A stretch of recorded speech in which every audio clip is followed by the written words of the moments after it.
The desert at night is not a landscape. It is an appetite that never stops feeding. I was driving a rental car through the high Nevada basin, the kind of road where the silence is so heavy it feels like it's trying to crush the roof of your car into the floorboards. My dashboard clock flickered 2 a.m., but the air outside felt much older, like I was driving through a century that had been forgotten by God. My GPS, which had been a loyal, glowing guide for 3 hours, suddenly began to malfunction. The blue arrow started spinning, a frantic clockwise blur, as if the world had lost its north and the satellites were screaming in the sky. Then came the light. 2 pinpricks of jagged halogen white appeared on the horizon, cutting through the blackness like needles. In the US, we drive on the right, but these lights were dead center in my lane, coming at me like a silent bullet. I flashed my high beams, screaming at the steering wheel for the other driver to move, but there was no response, no swerve, no brakes. The oncoming car accelerated, the roar of its engine echoing off the canyon walls until it sounded like a physical blow. At the very last second, I wrenched the wheel, my tires screaming as they bit into the loose gravel shoulder, sending a cloud of choking dust into the cabin. As the car blurred past, I saw her through the glass. A woman in a black sedan, her face pressed so hard against the side window that her skin looked like pale, translucent wax.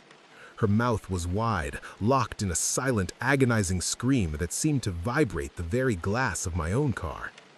But she wasn't looking at me.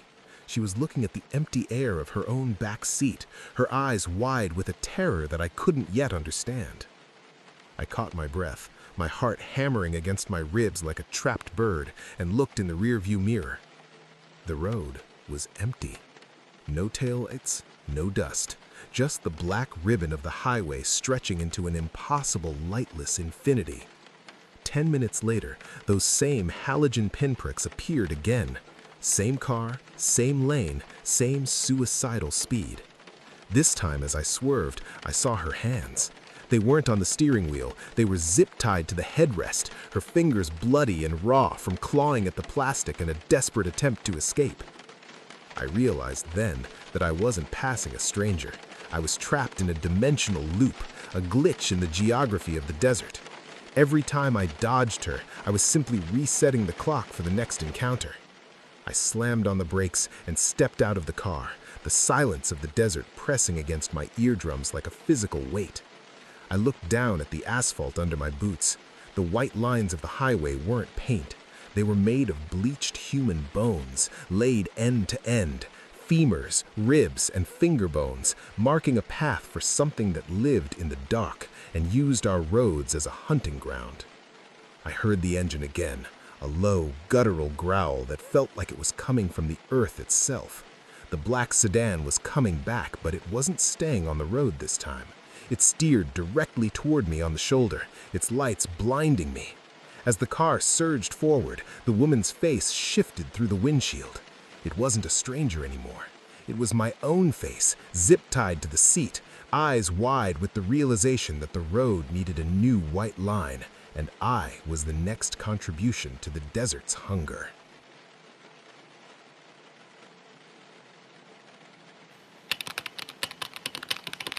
Every long-haul trucker has heard the legends of the phantom stations. These are the stops that only appear when your mind is beginning to peel at the edges from 48 hours of driving without sleep. I found one in the deep Arkansas marshlands, a place called The Last Stop. The neon sign flickered with a wet buzzing sound, and the air around the pumps smelled of ozone, stagnant water, and something metallic, like a bucket of old blood left in the sun. I stepped inside, the bell above the door ringing with a flat, dead tone that didn't linger in the air. The man behind the counter was tall, impossibly tall, nearly 7 feet. His head nearly brushed the stained, yellowing ceiling tiles, and his neck seemed too thin and long to support his skull. His smile was a jagged, yellowed row of teeth that looked like they had been filed into points by hand. "Fresh meat in the back," he croaked, his voice sounding like 2 dry stones grinding together in an open grave. Just arrived this morning, still warm, still screaming if you put your ear to the cooler door. I ignored the ice-cold chill crawling up my spine and headed for the back to grab a coffee. Taped to the glass of the refrigerator was a faded missing person poster. It was a 7-year-old girl in a bright yellow rain jacket with a distinct ladybug patch on the shoulder. She had been missing for 3 days. As I reached for a bottle of water, I saw a flash of bright color tucked under the bottom shelf of the cooler, hidden in the shadows. A yellow sleeve, a ladybug patch, and a slow rhythmic drip of dark, viscous fluid hitting the linoleum floor with a heavy, wet thud. "Is there a problem with the selection, traveler?" the man asked. He was leaning over the counter now, his neck extending several inches toward me like a telescope, his eyes bulging and never blinking. His skin looked like it was made of damp gray cardboard, poorly fitted over a frame that wasn't human. I could see something moving under the surface of his cheeks, like insects crawling under the skin. I didn't wait for a reply or my change. I bolted for the door, the bell chiming a mocking, high-pitched goodbye that followed me into the night. As I scrambled into my truck and fumbled with the ignition, my hands shaking so hard I dropped my keys twice, I looked in my side mirror. The man wasn't chasing me. He was standing in the middle of the parking lot, and his body was unzipping. From the neck down, his human skin began to ripple, tear, and fall away.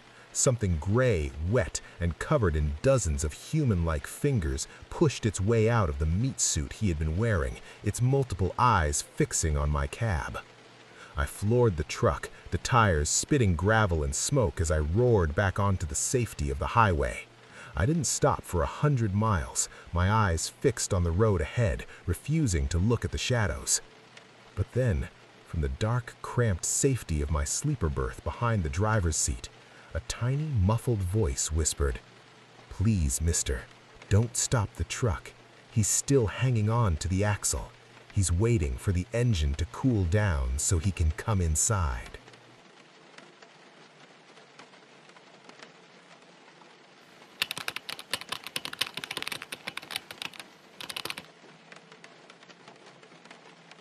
The A3 in the United Kingdom is not just a road. It is a corridor of absolute suffocating shadows once you pass the main exits and the city lights fade into the mist. There is an old whispered warning among the long-haul truckers who frequent that stretch of asphalt. If you see a man in a soaked, heavy trench coat at exactly 11:11 p.m., you do not pass him. You stop. You unlock your door. You pick him up. If you leave him standing there in the freezing rain, the legends say, you will never leave the A3. You will simply drive until your gas tank runs dry, and then you will become just another part of the gray, swirling fog that haunts the roadside. I saw him standing under the jagged shadow of a crumbling concrete overpass, his hand raised in a stiff, almost mechanical gesture that didn't look human. He held a damp cardboard sign that simply said, "Home," in large, jagged black letters that seemed to bleed into the paper. I pulled over, my heart thumping a frantic warning against my ribs, my breath hitching in my throat. The passenger door clicked open before I even reached for the lock, as if the car itself were inviting him in. He stepped inside, and the interior of the vehicle was immediately filled with the overwhelming smell of ancient dust, copper, and wet, freshly turned earth. He sat perfectly still, his chin tucked into his collar, staring straight through the windshield with eyes that looked like hollow, bottomless pits in the dashboard light. "Where is home?" I asked, my voice trembling so hard I could barely form the words. I didn't want to look at him, but I couldn't look away from the road ahead. He pointed a long, unnaturally pale finger at the massive concrete pillar of an overpass a few miles in the distance. 6 feet under the foundation, he whispered. His voice didn't come from his throat. It felt like it vibrated through the steering wheel and up through the pedals, shaking the very marrow of my bones. I tried to let out a nervous laugh, a desperate sound to break the tension, but the noise died in my throat when I caught his reflection in the side window glass. In the reflection, the passenger seat next to me was completely empty. I glanced at him. He was sitting right there. I looked back at the glass. It was empty. Then the reflection shifted again, turning into a nightmare. A man appeared in the window, but his head was missing, replaced by a raw, jagged stump that was still actively smoking, as if he had been decapitated by a high-speed impact only seconds ago. "Why are you looking at the glass, David?" he whispered, his voice now coming directly from the car's speakers. He knew my name, though I had never spoken it. "The glass doesn't lie. It shows you what the world worked so hard to bury beneath the cement." Suddenly, the dashboard lights began to strobe, flashing a violent, blinding crimson red. With every flash of darkness, he moved. Flash, he was leaning toward the center console. Flash, his face was inches from mine, his skin cold as a winter grave, his breath smelling of wet leaves and decay. The car began to accelerate on its own, the needle climbing past 100, 120, 140 miles per hour. The brakes felt like they were made of stone, completely unresponsive beneath my feet. As we screamed toward the concrete pillar of the overpass at a suicidal speed, he leaned into my ear and whispered one last thing that froze my blood. "The 11:11 ride isn't about me getting home, David.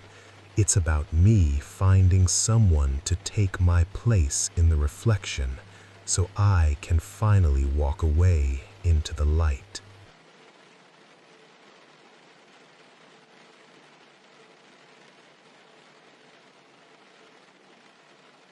That's the end of tonight's stories. If any of them stayed with you, you know which one. Let me know in the comments. And if you want more stories like this, subscribe. I'll see you soon.